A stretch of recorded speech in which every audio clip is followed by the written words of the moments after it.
Welcome to Empower Bites. We will converse today with GINA ILARDE. Welcome, GINA.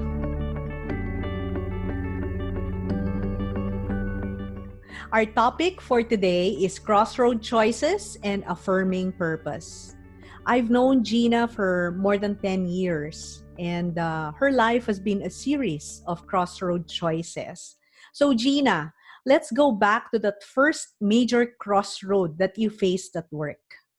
Thank you so much, Elaine, for giving me this opportunity to share with you some of the major crossroads I have in my life. Quite a lot, but maybe I'll just share with you a few of them. And hopefully some of our friends can pick up some lessons in all these crossroads that I have had in my career. So firstly, I'm an engineer. I graduated industrial engineering in the University of Santo Tomas in the Philippines, and I was blessed to have gotten a job for a Swiss multinational company as my first job right after graduation. So that was way back 1995. So my first job was in Hong Kong, the head office of that Swiss multinational company. And I would say it was an exciting 13 years of my career in engineering.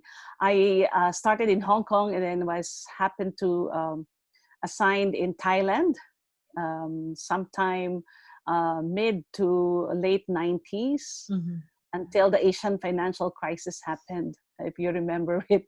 And then we were forced to go back to Hong Kong again.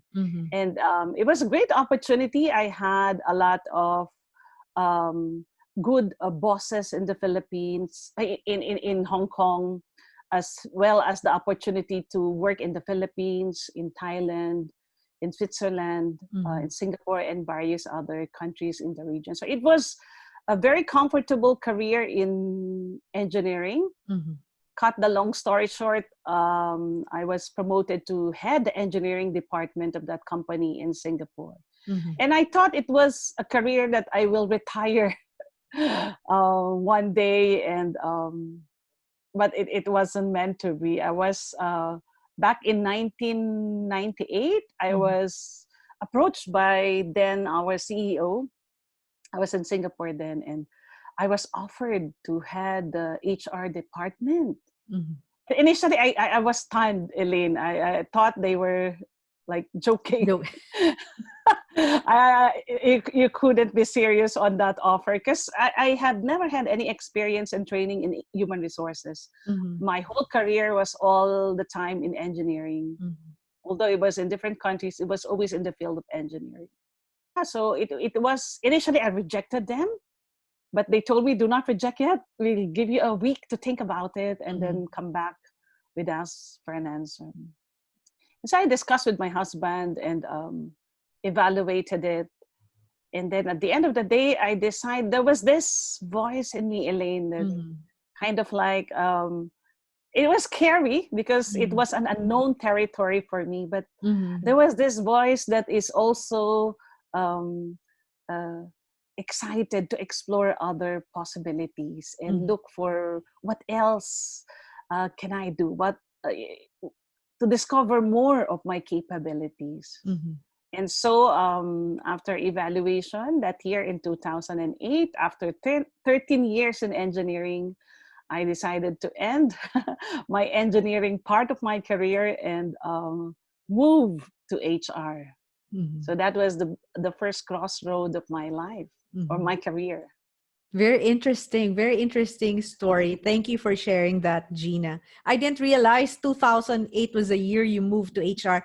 That was also the same year I moved from one career to another, which was the training, coaching, and consulting field, which was entirely different as well. So we're amazing, we right? moved in the same year. I didn't realize that until today.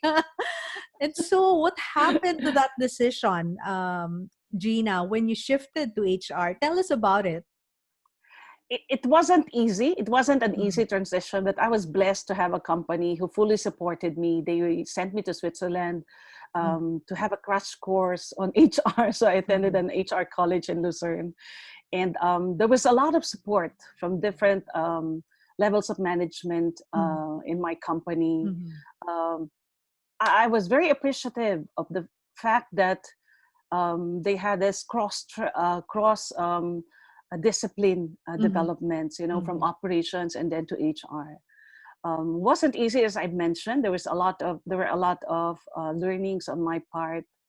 There were some people who looked down on me, because even my ex bosses, because they said, you're the head of an engineering department and you're going to HR. So some people have a different connotation of what HR is. They would think of HR as a very admin role. But for me, I just focused on doing my job well and trying to work with the people, understand the new environment that I'm working with. Let's look at Crossroad number 1, key insights. Be open to possibilities, even if it feels scary. Take time to listen to your inner voice and your emotion, and to talk with your partner who will go through the change journey with you. Take all the given support from various management levels and the available resources to enable you to succeed in a new job, field, or career. Anticipate discomforts and distractions. Keep going by focusing on your strengths and the positives.